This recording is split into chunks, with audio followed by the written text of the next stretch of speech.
Olá, seja muito bem-vinda, seja muito bem-vindo a mais um episódio do nosso Vozes que Transformam, carinhosamente apelidado pelos nossos seguidores de VQT, o podcast. E quero agradecer imensamente a todo o carinho que nós recebemos durante a semana na nossa estreia, né? Que nós falamos um pouquinho sobre a maternidade atípica com ela que está aqui do meu lado, na VP do nosso instituto, doutora Ana. Oi, doutora. Olá a todos, obrigada, Kat, novamente com todos aqui no segundo episódio. É isso aí. E com a presença ilustre de quem? Ó, quem tá aqui com a gente também. Pedro, dá oi, Sim, Pedro. ali ó, naquela câmera. Pedro hoje fez questão de vir participar com a gente. Olha só, hoje, né, Ana, nós temos um assunto muito importante para debater, né? Nós estamos no mês de julho e o julho ele tem uma referência significativa no nosso calendário que muitas pessoas desconhecem, né? Sim, o mês de julho é o mês conhecido como do movimento antirracista, da luta do movimento preto. Nós temos aqui no dia hoje, que a gente está gravando, dia 5 de julho, é o dia da capoeira, mundial da capoeira. Levada a uma categoria de esporte, de bem imaterial. E nós temos aí as lutas durante o mês de julho todo, da questão do Nelson Mandela, que ficou 27 anos preso, nessa luta, né, contra o apartheid, né, um sistema todo político e social de exclusão.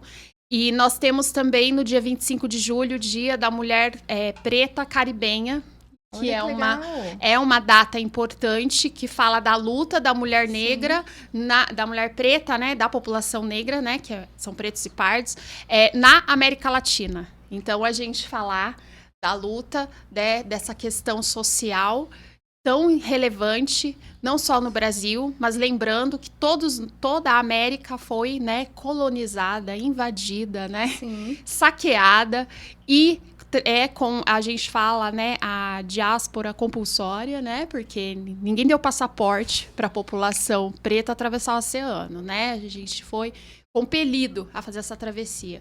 Então, é um momento, é um mês muito importante e a gente tem que trazer essa pauta de forma muito contundente. Com certeza. E aproveitando a sua fala, nós queremos deixar aqui toda a nossa solidariedade à nossa deputada Benedita da Silva, que essa semana foi vítima de preconceito e racismo dentro da Câmara Federal e também no aeroporto. E toda a nossa solidariedade, a gente precisa realmente falar sobre o racismo. Infelizmente, a gente pensa que está progredindo, mas a gente vê cada dia que a gente só vem regredindo. E hoje, para falar de um assunto muito importante, que nem a Ana acabou de deixar aqui na pauta, nós vamos falar sobre o empoderamento da mulher preta na sociedade. E para falar desse tema, eu tenho aqui como convidada especial ela, que é uma mulher empoderada, doutora. Com certeza. Além de ser linda, forte, poderosa, eu tô falando dela, Francine Dupin. Seja muito bem-vinda ao nosso VQT, o podcast. Bom dia, né? Obrigada pelo convite, obrigada por estarmos aqui tratando desse assunto que é tão importante na sociedade. Fran, sem formalidades, tá, gente? Então, né, Ana? Sem formalidades, é Fran ou Francine? Pode ser Fran mesmo? Com certeza. Então tá. Fran, me diga uma coisa, conta um pouquinho da sua história, porque para você ser hoje essa mulher tão empoderada, tão poderosa, essa empresária de sucesso, você teve toda uma trajetória, né? Conta pra gente como que foi a sua infância. Eu sou uma negra, como milhares de outras brasileiras, que nasci na periferia de São Paulo. Eu nasci na zona leste de São Paulo. Eu nasci na Penha, na verdade, mas por muito tempo morei na Vila Industrial, que é um bairro periférico, bem próximo de uma comunidade. Nasci e cresci nesse lugar, né? Eu tenho um pai, né, que é um alcoólatra. Então, eu tive uma infância muito complexa. Meu pai batia muito na minha mãe e a gente vivia em vários lugares. Eu sou filha de 4 irmãos. Eu sou a segunda mais velha e tem mais 2 abaixo de mim. Então, eu tive uma infância pobre, muito limitada, como a maioria das crianças que não vê futuro e que acha que ela é só mais uma dentro desse oceano com esse monte de gente. Na sua infância, você sofreu muito preconceito, muito racismo? Na infância, não. Porque como eu falei, eu sou uma negra de periferia, Na periferia, a maioria são negros, né? É. Então, a gente era igual a todo mundo. Então, não tinha muito essa questão. A questão do preconceito, ela acontece conforme você vai subindo o nível, aí o preconceito ele vai aumentando junto com aquilo que você cresce. Mas na minha infância, não sofri preconceito porque a gente era preto, todo mundo era preto e era tudo isso. E me diga uma coisa, como que foi a sua adolescência? Porque você disse que você vem de uma família que até então não era tão estruturada emocionalmente. Você Sim. tinha um pai alcoólatra, Sim. né? Como que foi a sua fase de adolescência? Quando eu tinha mais ou menos uns 13 anos, minha mãe se separou do meu pai e a gente viveu nós só. E minha mãe, como ela apanhava muito, ela perdeu tudo, ela trabalhava no fórum, ela pediu exoneração para continuar o casamento que não deu certo. E a gente assumiu meio que as rédeas da família muito, muito cedo. Então eu trabalhei sempre, desde muito jovem. Acho que com 10 eu trabalhei de empregada doméstica, trabalhei de diarista em alguns lugares. E aí, com uns 14, 15 anos mais ou menos, que eu comecei a trabalhar num escritório de contabilidade que uma tia me indicou. E lá eu estudei. E aí, com 20 anos, eu engravidei do meu primeiro filho. Eu era muito nova, tinha mal tinha concluído o ensino médio, né? Que na época era o colegial. E aí eu tive meu primeiro filho. Com muita dificuldade também, hospital público, enfim. Meu filho não nasceu nas melhores condições. E eu era uma menina que não tinha muita perspectiva de vida, não. Eu trabalhava para pagar aluguel, para colocar comida dentro de casa, eu com o meu marido da época, e a gente vivia assim. Então, eu não tinha nunca tive muita perspectiva. Na verdade, eu nunca tive muita projeção, porque nós não fomos ensinados a ter projeção, nós fomos ensinados a sobreviver, né? A gente foi ensinados a tem que pelo menos comer. E é assim que a gente vivia naquela época. E quando que foi que você começou a mudar a sua realidade? Né? Porque, inclusive, a gente até estava conversando alguns dias anteriores, Ana, eu tive essa oportunidade de me encontrar com a Fran, e a gente estava falando muito da questão do posicionamento, né? Que mesmo diante de um problema, de uma dificuldade, a gente precisa se posicionar para a gente poder sair, mudar a nossa realidade. E quando foi que você teve essa visão de se posicionar diante daquela vida que você estava vivendo, que até então era muito sofrida para você, e virar a chave? É muito interessante essa história, porque quando eu ganhei meu filho, que hoje tem 27 anos, eu tinha 20 anos de idade, e aí vocês fazem a conta, porque como eu sou jovem. Jovem ainda. Jovem ainda. Acabei de entregar a minha idade. Eu, dentro do hospital, eu olhei para aquele menino e eu falei assim, cara, eu tenho duas opções. Ou ele vai ter a mesma vida que eu tive, ou ele vai ter uma vida diferente. Eu tive que fazer uma escolha naquele momento. Dentro da maternidade, eu fiz essa escolha. Posicionamento de mãe. Nasceu um filho, nasceu uma mãe. Nasceu uma mãe. E eu não queria que meu filho tivesse a mesma vida que eu tive, sofrida. Eu saí do hospital decidida a dar uma vida diferente para ele. E eu saí de lá, comecei a trabalhar. Já trabalhava, mas eu comecei a trabalhar com um olhar diferente para o trabalho. Não com um olhar só de sobrevivência, mas um olhar de uma possibilidade. Nunca tive medo de trabalhar e nunca tive... assim, eu não faço isso porque não está dentro do meu escopo. Não faço aquilo porque não está dentro do meu escopo de trabalho. Eu sempre fiz além daquilo que as pessoas me pediam. Porque eu sempre tive uma gana imensa de aprender alguma coisa. Eu sempre quis muito aprender, sempre fui muito curiosa. Então, com 17 anos, quando eu entrei nessa empresa, que eu trabalhei por 15 anos lá, eu comecei a aprender e fui crescendo. Eu tive o Gustavo, 3 anos depois eu tive a Laura. E aí... eu falei, não, isso pode ser melhor. E eu comecei a trabalhei muito. Com 27 anos eu comecei a fazer a minha faculdade e a empresa, ela investiu em mim, eu fiz uma faculdade. Depois eu fiz duas especializações. Você fez faculdade de? Ciências contábeis, eu sou contadora. Tá. E depois eu fiz 2 especializações, né, em direito tributário e em gestão de projetos, com os filhos pequenos. Meus filhos nunca me pediram de nada, meus filhos nunca me pediram de estudar, de trabalhar, nem de nada. Os meus problemas ou os meus traumas do passado nunca foram muletas para eu dizer que eu não consegui porque eu tinha um pai que batia na minha mãe, porque ele era alcoólatra, porque minha mãe não sei o quê. Não, eu sempre olhei para frente. Eu sempre acreditei que podia ser melhor. Você nunca se colocou no papel de vítima? Jamais. E ensino meus filhos dessa mesma forma. Eu acho que as dificuldades que nós temos na vida, elas têm que ser molas propulsoras para você chegar em algum lugar. Muito bom. Se Deus te permite você passar alguma situação, é porque tem coisas boas para você tirar dessa situação. E isso não é clichê e nem frase de caminhão. Isso é essa é a realidade da minha vida.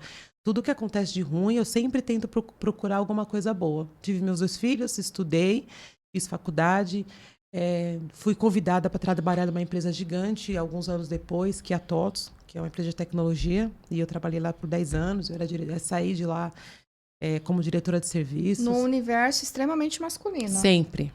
Sempre trabalhei no universo extremamente. Primeiro que em ciências contábeis, acho que tinha, sei lá, umas 4, 5 mulheres que se formaram junto comigo, né? E quantas mulheres pretas? Ah, menos ainda, né? Eu costumo dizer que o preconceito, aquilo que eu falei no começo, ele sobe conforme você sobe. Cada degrau que você sobe, o preconceito ele sobe junto com você, né? Então eu não vou pular etapas, mas hoje eu acho que eu vivo um universo muito mais solitário do que diz a raça, do que quando eu era mais jovem. Eu acho que cada vez eu pertenço a um universo com o menor número de pessoas do que tinha quando eu era na minha infância. A ponto da escola dos meus filhos, por exemplo, já teve casos de ser só minha filha, de negra, na escola. Nossa. E aí, você saiu da TOTOS, você ficou lá 15, 20 10 anos? anos. 10 anos. 10 anos na TOTOS. Uhum. E aí, quando você saiu da TOTOS, como que foi a sua caminhada? Tá. Quando como eu disse, eu era contadora, já era contadora. Eu trabalhei na TOTOS por esses 10 anos. A empresa viu que eu tinha algo diferente e eles começaram a investir que eu trabalhasse na área contábil, especializada em clientes que usavam esse mesmo produto que ela tinha. Então, em 2017, eu saí da TOTOS e aí eu montei meu escritório de contabilidade. E aí, então, me tornei empresária há 7 anos. E como que foi essa nova experiência, essa nova caminhada? Porque todo desafio... Uma super caminhada, porque ela começou lá atrás falando que praticamente você só pensava na sobrevivência do dia. Sim. Aí você começou a ter perspectiva. Aí vai para o mercado de forma formal e depois você ser a gestora, você é a responsável. Então, uma mudança bem grande de uma etapa para outra, né? Não, e assim, e quando foi que você tomou essa atitude? Porque você vem de uma multinacional. Isso. Né? Então, você já estava ali com a sua carreira consolidada, né? Uma estrutura financeira, né? Sim. Você já tinha alcançado ali um objetivo. E aí, de repente, você acordou, falou, chega, hoje eu não quero mais, não vou ser mais CLT, acabou, chega, eu vou abrir meu próprio negócio, vou ser empresária. A louca. Totalmente. É muito interessante isso. Durante uns 3 anos, mais ou menos, a equipe com quem eu trabalhava na TOTOS, e era mais ou menos uma equipe de 50 pessoas que eu fazia a gestão, eles começaram a me incentivar a que eu pudesse ter a minha própria empresa. Só que, como todo mundo, né, pelo menos da época da onde eu cresci, ser empresário, primeiro que não era para mim.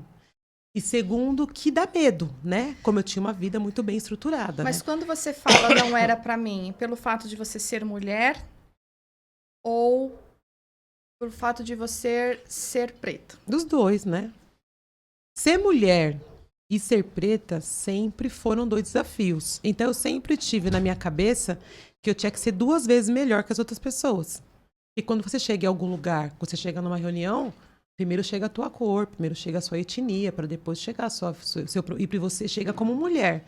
Eu já tive cliente não fechar negócio comigo, sim, pelo simples fato de que eu era mulher. Você entra, a pessoa já te mede de cima a baixo. Sim, sempre. Então, sempre. a pessoa... É interessante a gente trazer isso. Por mais que você estude, tenha experiência, tenha credenciais, né, infinitas... mas você é mulher. Sim. Ou, mas você não tá dentro do critério. Aí e a resposta é bem essa, né? Sim. Não atendeu o critério, mas a gente sabe. A gente sabe qual que é o critério. A gente sabe qual é o critério. E a gente precisa falar mesmo até pra... Porque quando a gente toca nesse assunto, Fran, as pessoas falam que a gente tá de mimimi. E não é mimimi. É a realidade que você viveu e vivencia até hoje. Sim, e muitas mulheres pretas vivenciam também. Vivenciam, e é interessante... pontuar a contundência disso, Porque no momento que a gente teve falas falando assim, eu queria contratar pretos, mas eu não encontrei, né, profissionais qualificados para. A gente ouve essa fala, né? E aí vem, não, existem sim pessoas qualificadas. O que não existe são portas abertas. Exatamente. Essas pessoas. Sim. E aí você acordou um mero dia e falou, é agora ou nunca. Não foi exatamente dessa forma. Não foi tão romântico assim como eu gostaria que fosse, né? A vida me impulsionou a isso. Quando eu saí da TOTUS, eu saí acordada com eles, né? De tudo combinado, mas eu não queria mais. Eu já estava com 40 anos e eu não queria mais trabalhar para ninguém. Eu falei, eu vou tentar, vamos ver se isso dá certo. E aí eu abri mão de tudo, tá? Eu abri mão de todas as regalias que eu tinha, todas as portas que se abriam para mim, porque eu era da TOTUS, então as portas se abriam com muita facilidade. E eu achei que seria da mesma forma quando eu tivesse a minha empresa. E aí a gente montou a empresa, eu junto com um sócio na época, uma sócia na época, e vamos desbravar o mundo, né? Pegar uma enxada, vamos desbravar o mundo. Mas não foi tão romântico assim como eu gostaria que fosse. Então, eu passei momentos bem complicados, né? Eu e mais 2 pessoas, e assim, no primeiro ano, as portas não se abriram para mim como eu gostaria que tivessem se aberto. Então, foi um ano muito difícil, um ano que eu chorei muito, porque eu achei que a gente não ia conseguir. Então, ano 2017, 2018 foram anos muito difíceis. Mas eu acreditava que era possível, né? E então eu abri mão. Na época, por exemplo, eu já tinha empregada, eu morava num apartamento que era meu, e eu tinha um bom carro na época. Eu abri mão de tudo em prol desse projeto. Então, minha família me apoiou muito na época, né? Então, meus filhos abriram mão de tudo, de ter convênio médico, de ter empregada, de comer na pizzaria, de ter carro, e a gente se uniu e falou, não, se eles falaram, eu acredito em você, então a gente vai... Uma construção, então, Foi familiar. Minha família acreditou muito em mim, meu esposo, que, nossa, é meu maior parceiro, que... Aliás, Renato, um abraço para você, viu? que é um preto, bem preto e lindo. Olha que declarações de amor, olha lá.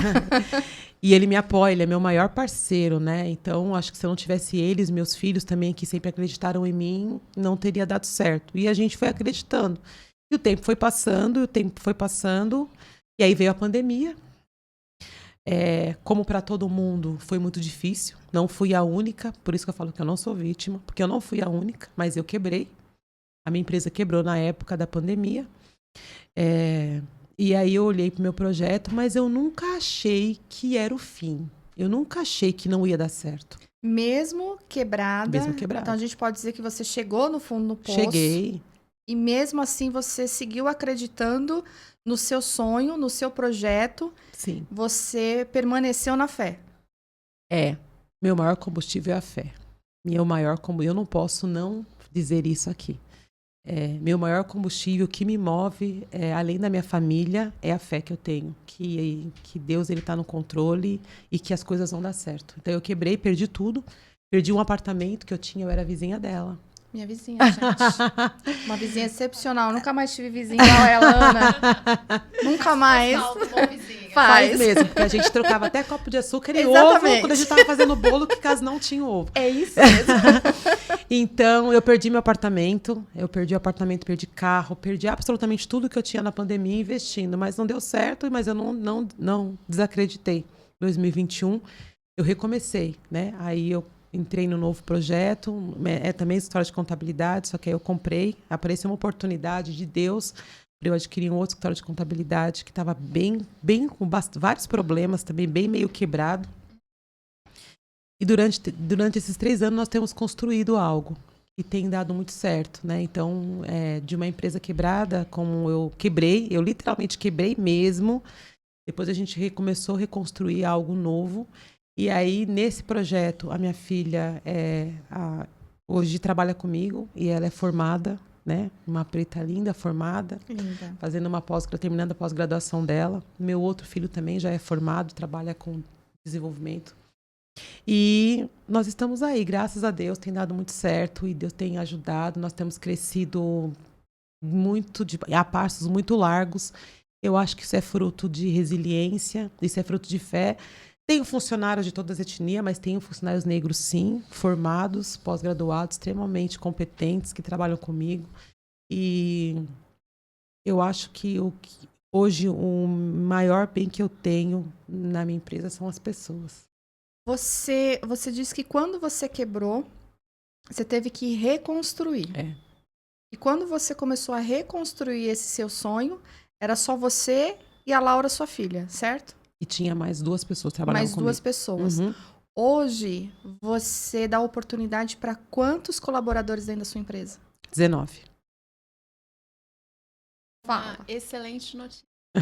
Fala se não é uma 19. mulher empoderada, poderosa, determinada. E, Fran, se você me permite também uma observação de seu relato, né? De quebra em quebra vieram as construções, né? Você não bater. Não, nunca. Porque nada foi fácil. Nada. Nunca ninguém me deu nem a roupa da formatura da 8ª série. Até a roupa da 8ª série eu comprei, porque eu já trabalhava. Então, e eu tenho muito orgulho disso. Claro. E volto a dizer, não sou vítima de nada. Hoje, eu, em 3 anos, né? Eu comprei um apartamento, comprei carro novo, 0. Então, assim, apartamento na praia. E, assim, tudo isso é fruto, é resposta. Para mim, na minha opinião, é muito trabalho e muita resposta de fé e das pessoas que acreditam na gente, que acreditam no nosso trabalho. Eu estava falando que quanto mais você cresce, mais você se dá de frente com preconceito. No prédio onde eu moro, que eu moro no Anália Franco, eu acho que só tem, além de mim, mais uma família negra só. Impressionante, né? E aí onde a gente começa a ver essa questão, porque aí a gente fala, né, da importância de pessoas como você vir e falar. Você é uma voz que transformou e transforma o ambiente onde você vive e se relaciona, né? Mas não é a realidade de muitas mulheres pretas, infelizmente, hoje ainda no nosso... Ainda, porque nós, mulheres, é o que eu sempre digo, nós, mulheres, nós temos, sim, o poder de transformar a nossa vida, né? Quando a gente se posiciona diante da situação do problema. Agora, voltando um pouquinho, porque, assim, a Fran falou de 2 filhos apenas, do Gustavo e da Laura. Só que nessa caminhada, né, vieram mais 2 meninas lindíssimas, que é a Fernanda e a Alice, né? Então, a Fran, Ana, ela é mãe de 4 filhos. Veja só. Ou seja, não gosto só de trabalhar, não. Gosto de fazer filho também, viu, né? gente? Mas, olha, interessante. Mas quem diz que a maternidade não dá pra trabalhar, né? Ou muita gente, né? Aquela típica pergunta, né, do RH. E os seus filhos, quem cuida?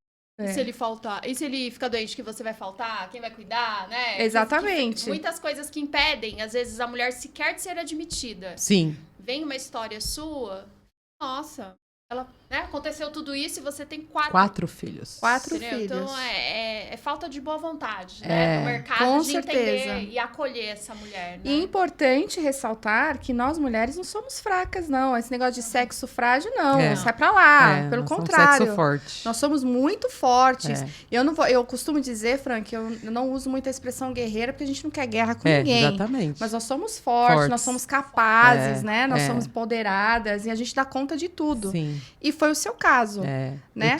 Eu tenho 4 filhos.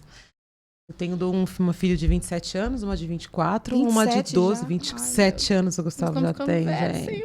2 casou esse ano, graças a Deus. Eu tô despachando 2, só fiquei com 2.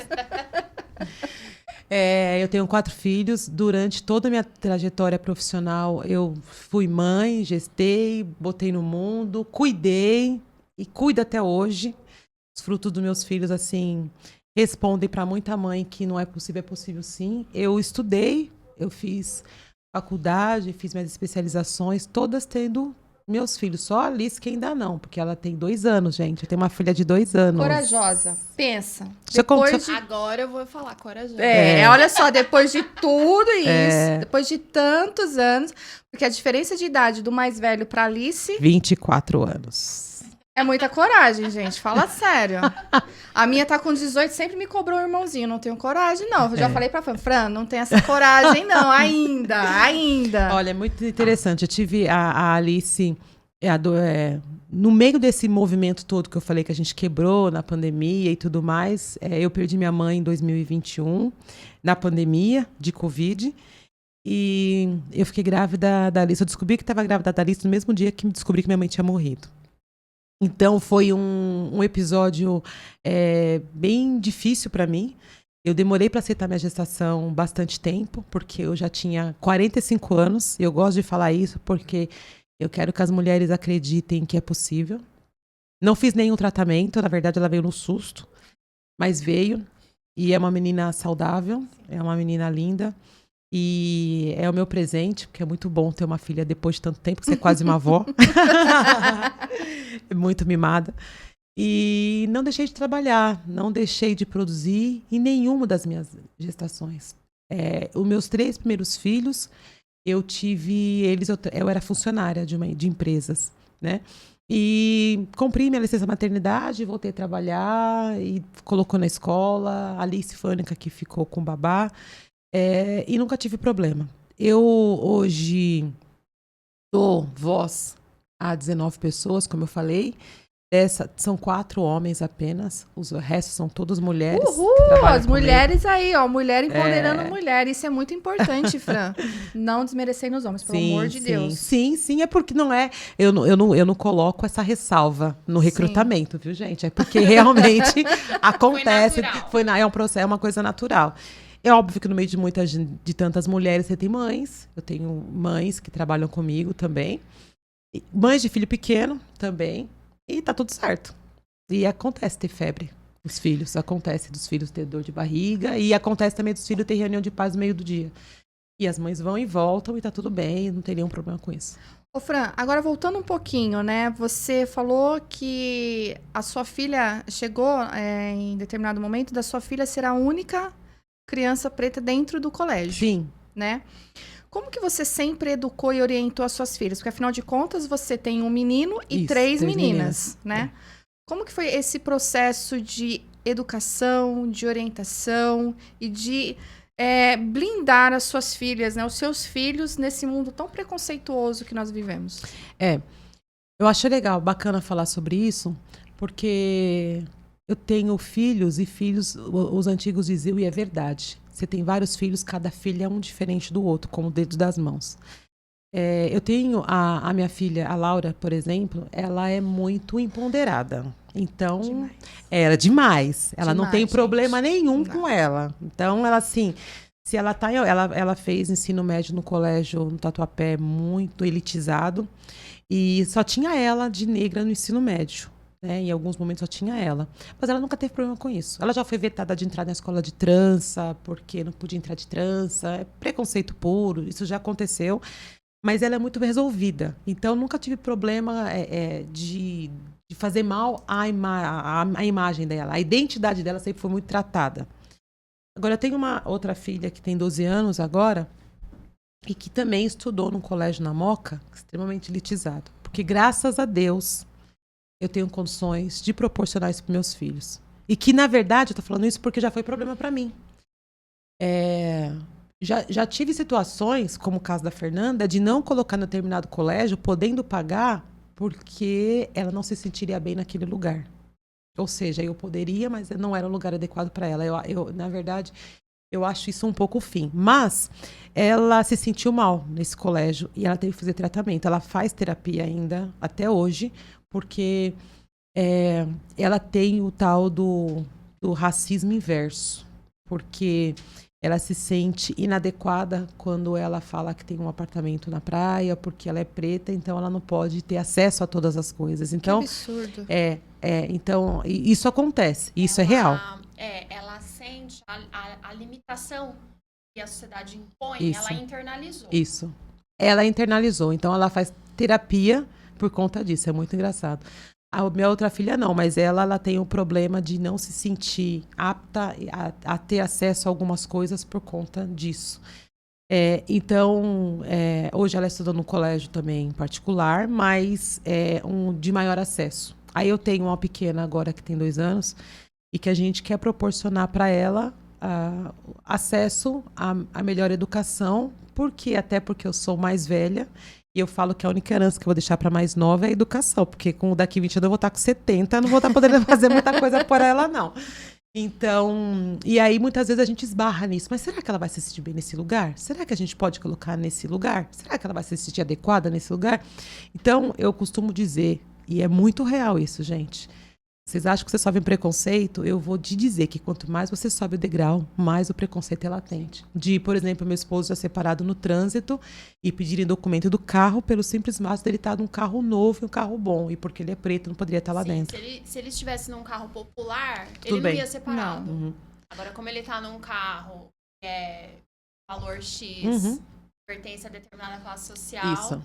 Você tá no lugar errado. Exato. É como se ele não tivesse direito de desfrutar do trabalho dele. Exatamente. Né? E aí as pessoas olham pra gente assim, né? O que eles fazem, né? Ou é jogador, né? A gente não tem o perfil de jogador, né? Então é traficante. Não é nenhum nem outro, Nenhum gente. nem outro. A gente trabalha bastante, mas isso acontece, gente. As pessoas não aceitam sequer que você tenha formação superior. Exatamente. A gente tem esse... ouvi esses relatos. De nossa, mas eu sou validado, porque assim, parece que eu não posso ter faculdade.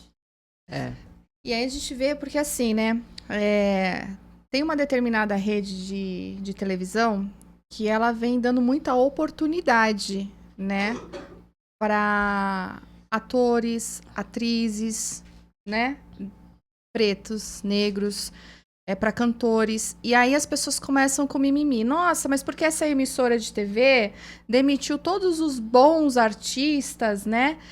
E começou a contratar esse pessoal. Como se esses atores, essas atrizes não estivessem qualificados para estarem ali por conta da sua cor. Ou a população recorte bem assim, maquiavélico, né? E a população preta não se sente representada na mídia.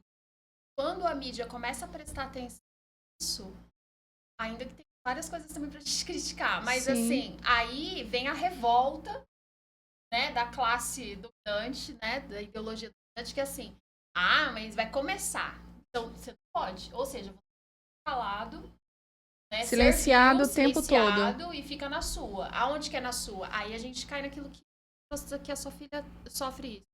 Aonde que é o seu lugar? Ó, ela na periferia, andando de ônibus e sem direito a nada. Sim. Aí lá você não tem. Isso. Agora aqui, num espaço de poder, não tá errado, o suficiente. Vocês perguntaram para mim como que eu educo meus filhos a entenderem o papel deles e tudo mais. Primeiro que a gente sempre coloca que eles não são diferentes de ninguém. Eles não são diferentes de ninguém, né? E que eles precisam... mas, de qualquer forma, eles precisam ser melhor do que os outros. Então, na minha casa, por exemplo, a média é 10. Ou mais próximo de 10. Porque a gente precisa também entender, isso é algo que eu carrego. Se você quer se destacar em alguma coisa, você tem que ser melhor naquilo que você faz. Então, se você quer ser diferente, você não quer ser multidão, a minha frase sempre foi essa. Qual é a média? A média é 6. 6 é multidão. Você quer ser multidão? Se você quer ser multidão, não tem problema. Fica na média 6, tá tudo certo. Se você quer se destacar, sua média tem que ser 10. Então, na verdade, eu nunca tive muito mimimi em casa com essa questão, sabe, de... Olha, mas eu nunca olhei muito para esse foco, porque senão eu também vou colocar todas as minhas dores nisso, e aí eu vou deixar de fazer as coisas ou de ter oportunidade, porque eu vou sempre culpar a circunstância. Sim. Então, assim, olha para frente e o que você pode fazer de melhor? Você quer se destacar? Estuda. Treina. O treino vai te levar à perfeição. A minha filha, a Fernanda, ela desenha. Ela gosta muito de desenhar. E aí ela fala, não estou desenhando bem. Treina. Tudo que você faz é treino. O treino te leva à perfeição. Então não olha para as circunstâncias. Porque se você não... eu costumo dizer o seguinte, se você ficar olhando para frente, você pode ter medo porque a frente sempre vai ter obstáculo. Então, cara, vai andando, vai correndo, sabe? Que você corre, que você vai chegar em algum lugar. Não fica olhando assim, poxa, mas eu sou a minoria negra. Poxa, não, cara, você é suficiente, você pode. Desde que você se esforce, você pode aquilo que você quiser. Só basta você acreditar. E não colocar todos os empecilhos para que você coloque isso como muleta, porque é muito fácil. É uma linha muito tênue entre você usar a dificuldade como oportunidade e alavanca, ou você usar as circunstâncias para você ser paralisado e falar, mas também com isso daqui era impossível. Não, não era impossível, cara. Eu sou prova que não era impossível. Sim, e uma coisa que você falou, que eu acho bem legal a gente ressaltar, porque até mesmo essa questão do racismo é um problema dos brancos. É um problema ideológico que foi trazido, né, desse pensamento, né, centrado ali. Mas é um problema deles. Então, a população realmente não tem que se culpabilizar, não tem que ter medo e não tem que deixar de viver sua vida por causa disso. E eu conheço pessoas até que falam, eu não dou, pessoas, né, do movimento, elas falam, eu não dou palestra sobre racismo, porque o racismo não é um problema meu. É isso. É isso. É isso.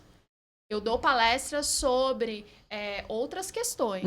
Mas se vier falar pra mim, vamos lá combater, eu não vou combater o racismo. O racismo é um problema, quem tiver com esse problema vai se tratar. É exatamente. É isso. É disso que eu falo. Na minha casa, a isso. gente não fica falando, trazendo muitas pautas racistas, porque senão a gente vai dando foco para isso. Sim. Então a gente não dá foco, a gente dá foco para o que a gente pode fazer para solucionar uma situação.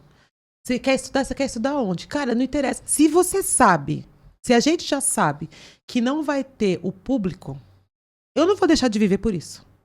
Eu preciso educar eles para conseguir conviver com isso. Porque eu falo, vocês têm a oportunidade de trazer outras pessoas para esse lugar. Então, eu sinto, que eu represento muitas pessoas. Então, quanto mais eu cresço ou quanto mais eu avanço, mais eu percebo que eu estou fazendo algo para mudar para a próxima geração.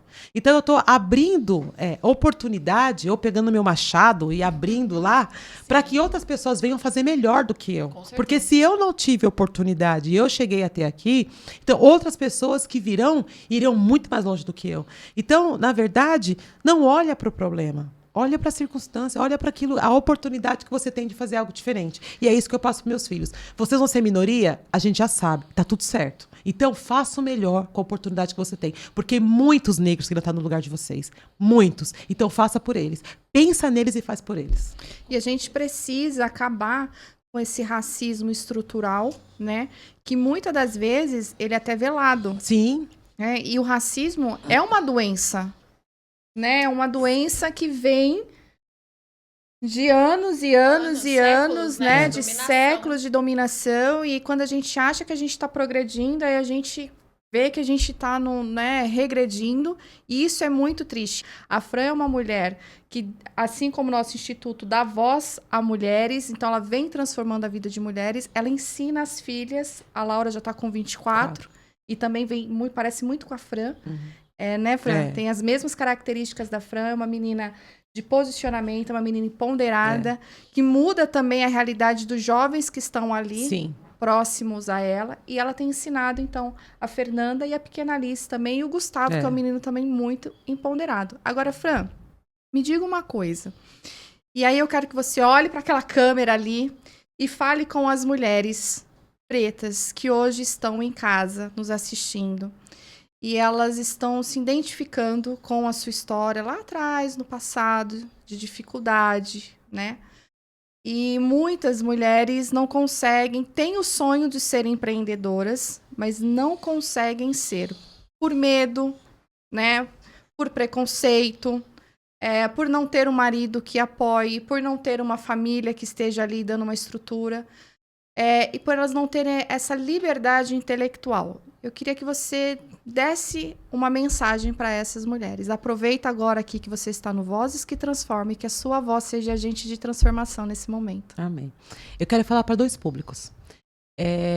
Primeiro, eu quero falar para o público mais jovem, que mora numa periferia e que mora em lugares que não tem acesso e que, aparentemente, você só vai ser mais um na multidão, porque não vai ter oportunidade para você. Eu quero falar para você que é possível. Se você acreditar, mas estudo numa escola pública, seja o melhor aluno dessa escola pública, né? Acredite nos seus sonhos. Acredite que você consegue, seja lá onde você mora no interior que não tem acesso a nada. Se você acreditar, se você estudar, se você se empenhar, você vai chegar em algum lugar, sim, porque eu cheguei. E eu era uma mulher completamente improvável. Eu quero falar para as mulheres adultas, maduras, que estão em casa e que têm talentos, porque o que eu tenho mais encontrado são mulheres com talentos e que não têm coragem de entrar, de investir, ou de sair de casa para trabalhar simplesmente, não quer ser empresária, mas não tem coragem nem de sair de casa porque tem filho, porque o filho vai atrapalhar, com quem eu vou deixar esse filho? Deixa eu te contar para você uma coisa, seu filho vai crescer e ele vai ter a vida dele. E você não vai ser uma pior mãe, uma melhor mãe, se você deixar seu filho para trabalhar. Exceto que você queira, e tá tudo bem também. Agora, se você tem vontade, se você tem sonho, cara, realiza teu sonho. Se joga, realmente acredita. Se você quer montar um negócio, não interessa qual negócio que seja. Acredita, mas eu não sei. Procurem pessoas que podem te ajudar. Eu estava falando para a Catiane que eu tenho muita vontade de ajudar mulheres a se colocarem no mercado de alguma maneira empreendedoras e tal, porque eu vejo muito talento. Muitas mulheres sabem fazer coisas, mas elas não sabem como realizar os sonhos delas. Então, pesquisa na internet, tem Sebrae, tem uma série de coisas aí que pode te ajudar, mas não se deixam levar pela circunstância. Não deixam os nãos da vida, não deixam as situações prender você de ser alguma coisa. Mesmo que pareça que a oportunidade é pequena, vai e não desiste, porque às vezes uma pequena oportunidade, como eu tive muitas pequenas oportunidades, nunca foi uma porta grande que abriu, sempre foram portas muito pequenas, mas eu nunca deixei que nenhuma porta pequena se fechasse, porque às vezes uma porta pequena abre uma porta grande depois. Então, os pequenos começos é que dão os maiores resultados no futuro. Então, seja o pequeno começo.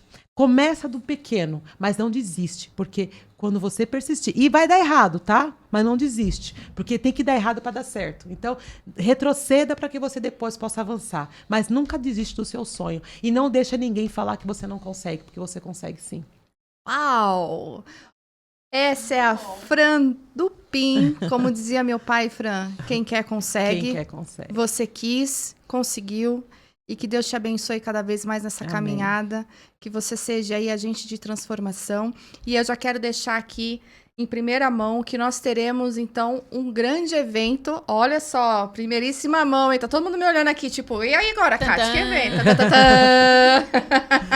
Um evento para você, mulher, que quer se empoderar, isso mesmo. E nós teremos lá a presença e a participação da Fran do PIN, contando ainda mais sobre a sua história e vai te ajudar também através do nosso instituto. E aí, Ana, voltando aqui um pouquinho com você... Ainda estou surpresa. E eu também.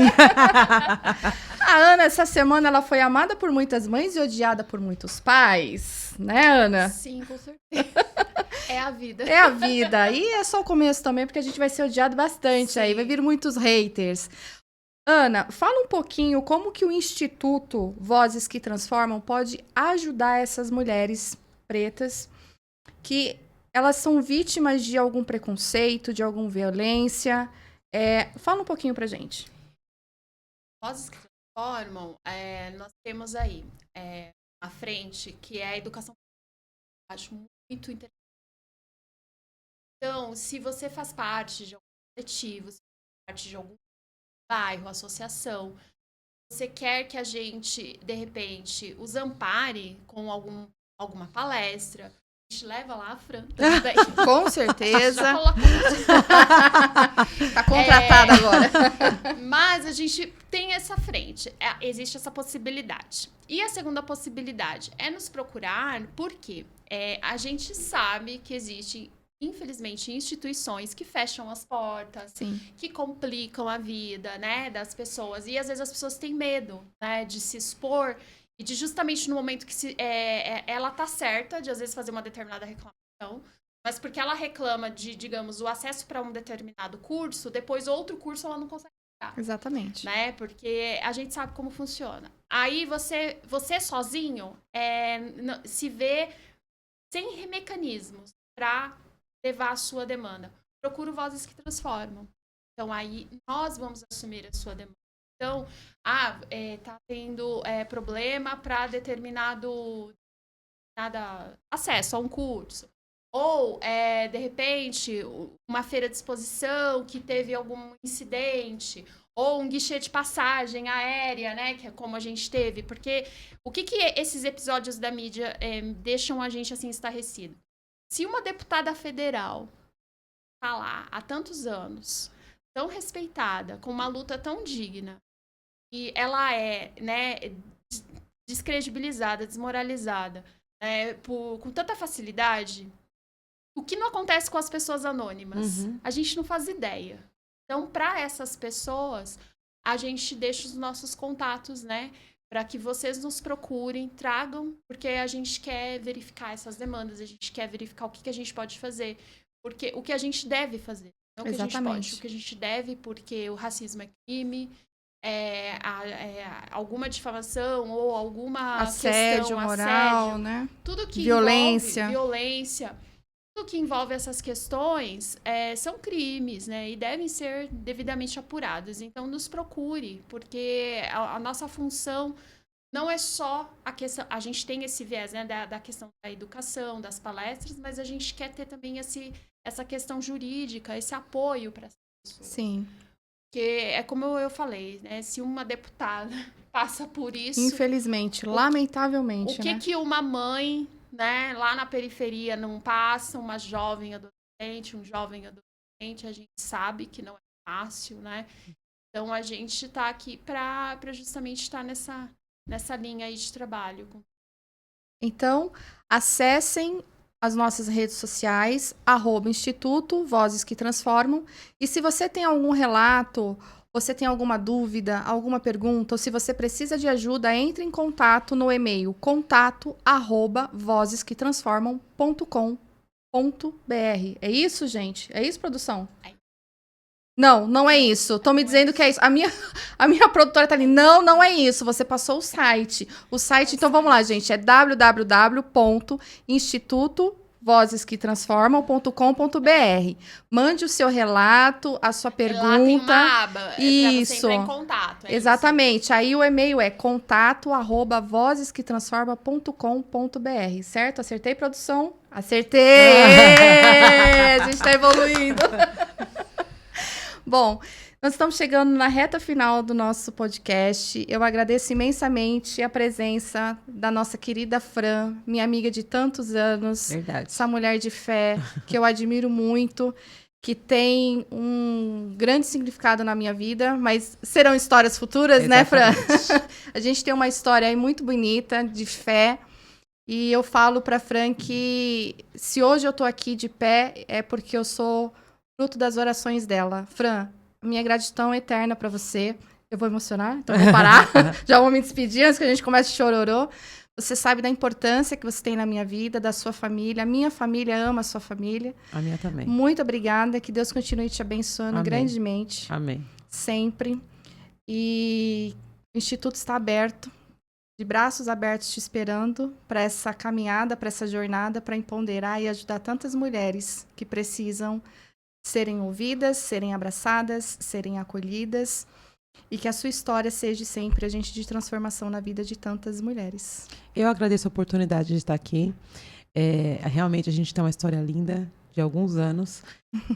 E que outra coisa que eu queria dizer para as pessoas: nunca perca a fé em Deus. Nunca esqueça que se você nasceu é porque você tem um propósito. Então busque o seu propósito. E que realmente pode contar comigo. Você sabe que você faz as suas loucuras. Eu estou sempre aqui disposta a te ajudar. Conta comigo, gente. Muito prazer te conhecer também. E contem comigo, gente. Obrigada, muito obrigada. Fran, obrigada. Ana, obrigada mais uma vez pela sua presença, pela sua participação. Hoje aqui o nosso Pedro está aqui calminho. Dormiu. Pedro, que foi tão falado essa semana também. O Gui, um beijo pro Gui que está nos assistindo também. E até o próximo Vozes que Transformam.